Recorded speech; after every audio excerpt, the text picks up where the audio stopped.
नमस्कार दोस्तों, दास्तान ज़िंदगी चैनल में आपका स्वागत है। हमारी आज की कहानी है 4 लड़कियाँ। किसी देहात में एक गडरिया रहता था। वह बहुत गरीब था।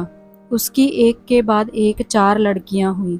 गडरिया और उसकी पत्नी चाहती थी उनके घर पुत्र का जन्म हो, इसलिए वे अपनी लड़कियों को अच्छा नहीं मानते थे।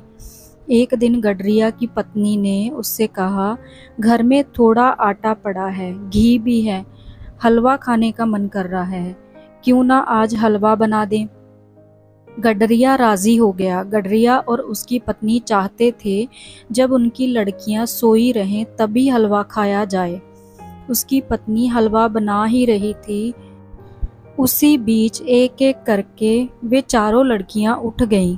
गडरिया ने अपनी बेटियों से कहा, चलो हम दूर जंगल में बेर खाने चलते हैं। उन लड़कियों को बेर बहुत अच्छे लगते थे। वे तुरंत तैयार हो गईं। गडरिया उन चारों लड़कियों के साथ बेर के जंगल में चला गया। वहाँ बहुत सारी बेर की झाड़ियाँ थीं। गडरिया अपने साथ ओढ़ने के लिए एक बड़ा सा कंबल ले गया। उसने उन चारों लड़कियों से कहा, तुम उधर बेर खाती जाओ, मैं यहीं बैठा रहूँगा। जब तुम ढेर सारे बेर खा लोगे तो तुम मुझे यहीं पर मिलना।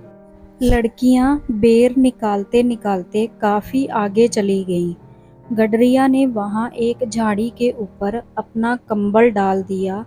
दूर से कंबल को देखकर ऐसा लग रहा था कि वहां कोई आदमी बैठा हुआ है। गडरिया को हलवा खाने की पड़ी थी। वह उन लड़कियों को छोड़कर घर वापस आ गया। घर आकर उसकी पत्नी और उसने हलवा खाया। इस घटना को बीते कई दिन, महीने और वर्ष हो गए। लड़कियों के कारण गडरिये के घर में बहुत चहल पहल रहती थी। उन लड़कियों को जंगल छोड़ने के बाद गडरिया और उसकी पत्नी को घर काटने को दौड़ने लगा। एक दिन गडरिया अपनी पत्नी से बोला, हमने अपनी मासूम बच्चियों को जंगल में छोड़कर बहुत बड़ा पाप किया है।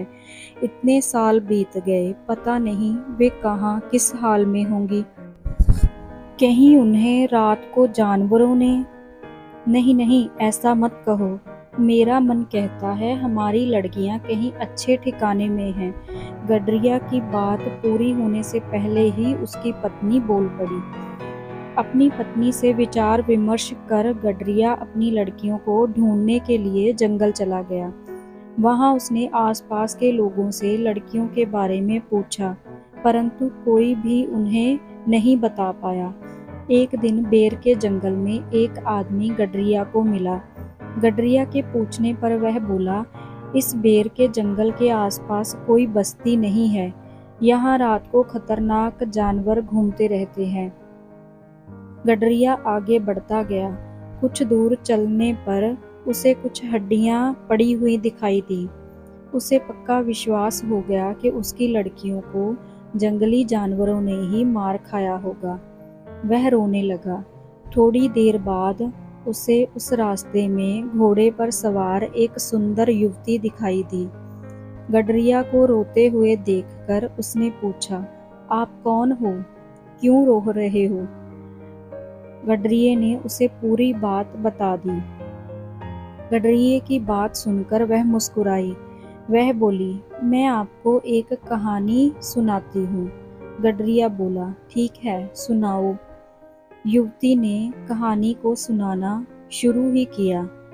एक बार 4 लड़कियों को उसके पिता जंगल ले गए। उन्होंने एक झाड़ी के ऊपर कंबल रख दिया। लड़कियां दूर से उस कंबल को ही अपना पिता समझती रहीं।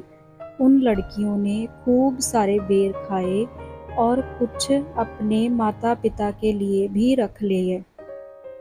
जब उन्हें घर चलने का ध्यान आया तो उन्होंने देखा उनके पिता उन्हें छोड़कर जा चुके थे।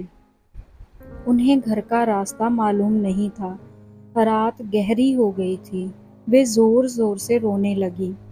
तभी उन्हें घोड़े पर सवार एक आदमी दिखाई दिया। उन्होंने घुड़सवार को अपनी परेशानी बता दी। वह घुड़सवार बोला, मैं इस क्षेत्र का राजा हूँ। उसने उन चारों बहनों को घोड़े पर बिठा दिया। वह उन्हें अपने राजमहल ले गया। उस राजा के 4 बेटे थे। उसने अपने चारों बेटों की शादी उन लड़कियों से कर दी। बेटी, मैंने भी अपनी 4 लड़कियों को इसी जंगल में छोड़ा था।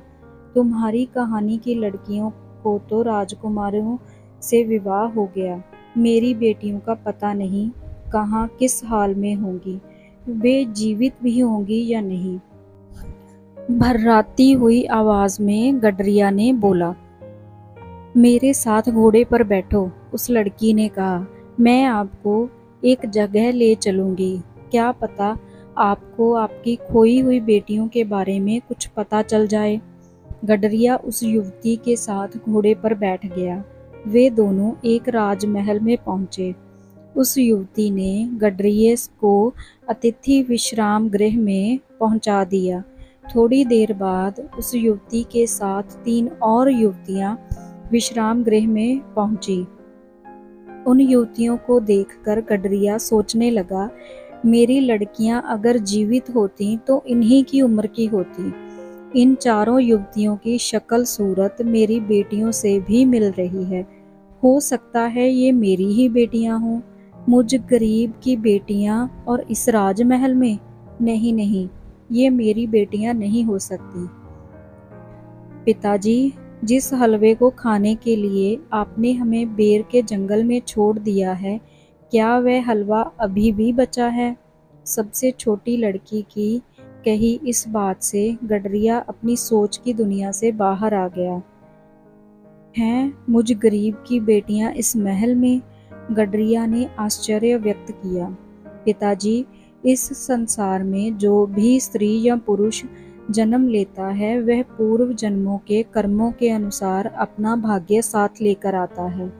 आपने अपनी जिम्मेदारियों से बचने के लिए हमें बेर के जंगल में छोड़ दिया था, किंतु हमारे भाग्य में इस राज परिवार की बहू होना लिखा था। सबसे बड़ी लड़की बोली। गडरिया अपनी बेटियों को पाकर बहुत खुश हुआ और अपने दुष्कर्मों के लिए अपनी बेटियों से क्षमा मांगी। सो दोस्तों, आज की कहानी आपको कैसी लगी कमेंट बॉक्स में बताइएगा। ऐसी और कहानियाँ देखने और सुनने के लिए चैनल को लाइक, सब्सक्राइब और शेयर करें। Thanks for watching.